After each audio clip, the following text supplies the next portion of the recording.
বাহরাইনে প্রবাসী বাংলাদেশিদের নানা সমস্যা সরাসরি শোনার জন্য গণশুনানির আয়োজন করেছে বাংলাদেশ দূতাবাস।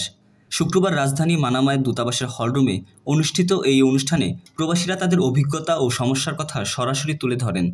দূতাবাস কর্মকর্তারা তাৎক্ষণিকভাবে প্রশ্নোত্তর দেন এবং সমাধানের আশ্বাস দেন। অনুষ্ঠানে প্রধান অতিথি ছিলেন বাহরাইনে নিযুক্ত বাংলাদেশের রাষ্ট্রদূত মোহাম্মদ রহিস হাসান সারোয়ার।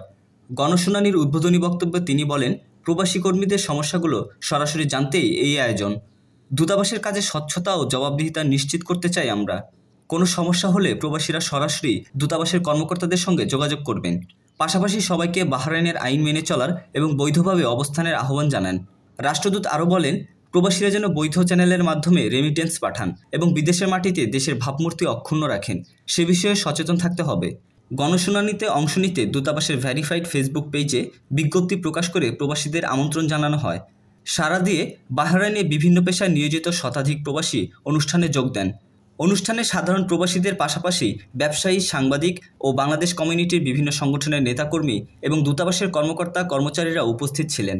প্রবাসীরা তাদের নানা সমস্যার কথা রাষ্ট্রদূতের কাছে সরাসরি উপস্থাপন করেন। রাষ্ট্রদূত তাৎক্ষণিকভাবে বেশ কয়েকটি সমস্যার সমাধান দেন এবং অন্য যেসব সমস্যার তাৎক্ষণিক সমাধান সম্ভব নয় সেগুলো লিখিতভাবে দূতাবাসে পাঠানোর অনুরোধ জানান।